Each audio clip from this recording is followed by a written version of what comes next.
नमस्कार। आज की इस वीडियो में हम देखेंगे सरकार का जमा एवं सरकार का खर्च क्या होता है।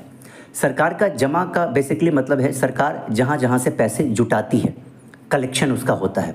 और सरकार का खर्च का मतलब होता है एक्सपेंडिचर, वो कहाँ कहाँ खर्च करती है। इन दोनों पर ही हम थोड़ा सा विस्तार से चर्चा करेंगे।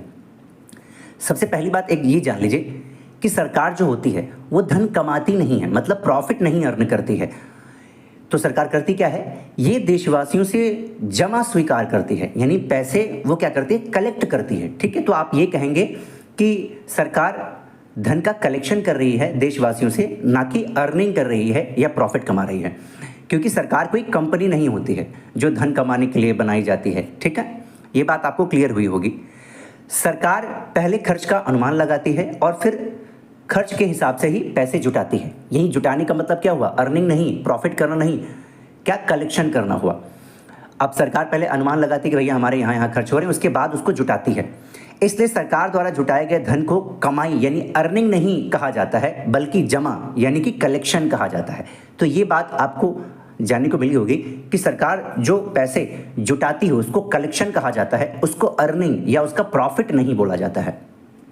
ये बात क्लियर हुई होगी। अब कुछ महत्वपूर्ण बिंदु हैं वो हम देख लेते हैं। सबसे पहले पूंजी जमा यानी कैपिटल कलेक्शन। अब पूंजी जमा क्या होता है, तो देखिए यह ऐसा जमा होता है जो सरकार को कभी कभी मिलता है, लेकिन यह बहुत अधिक मात्रा में होता है। अमाउंट जो होता है वो बहुत ही मोटा होता है, बहुत ही अधिक होता है। जैसे कर्ज से मिला उसको कलेक्शन, या लोन की वसूली सरकार ने किया, जो बांट रखा था उसकी वसूली कर लिया, तो लाखों करोड़ों में होती है। सरकारी कंपनी का हिस्सा बेचती है जब, डिसइन्वेस्टमेंट याद करिए, तो जैसे 2-3% शेयर बेच दिया LIC के, तो उससे लाखों करोड़ रुपए उसको मिलता है। अगला है पूंजी खर्च यानी कैपिटल एक्सपेंडिचर। तो जब ये जमा मिलता है तो खर्च भी होता है। तो यह सरकार के ऐसे खर्च होते हैं जो एक बार ही होते हैं लेकिन लंबे समय तक लाभ पहुंचाते हैं। जैसे अस्पताल सरकार बनवाती है, रोडवे बनवाती है, या एयरपोर्ट बनवाती है। ठीक है, इन पर जो खर्चा होता है इसी को बोला जाता है पूंजी खर्च यानी कैपिटल एक्सपेंडिचर।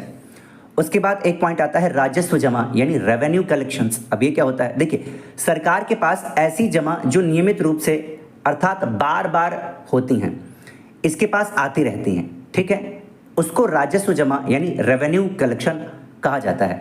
तो आपके दिमाग में आ रहा होगा, जैसे टैक्स हो गया, सरकार डायरेक्ट टैक्स और इनडायरेक्ट टैक्स दोनों का कलेक्शन उसके पास आता है। फीस हो गया, रॉयल्टी हो गया, पेनल्टी हो गया, ये सब कलेक्शन सरकार के पास आता है, तो उसको रेवेन्यू कलेक्शन बोला जाता है। और ये बार बार आता रहता है, हर महीने, हर तीसरे महीने, छमाही, तिमाही, ठीक है, सालाना आता रहता है। दूसरे नंबर पे आता है राजस्व खर्च यानी रेवेन्यू एक्सपेंडिचर। सरकार के ऐसे खर्च जो नियमित रूप से होते हैं अर्थात बार बार होते हैं। ठीक है, जैसे सरकार क्या करती है, उसके वहाँ कर्मचारी जो काम करते हैं उनको सैलरी देती है, वेतन देती है, पेंशन देती है, या टैक्स को प्राप्त करने में जो खर्च होता है, या सरकारी दफ्तरों में हुए खर्च, ये सब जो होते हैं इसको राजस्व खर्च यानी रेवेन्यू एक्सपेंडिचर कहते हैं। तो मैं आशा करता हूँ ये पॉइंट्स आपको क्लियर हुए होंगे।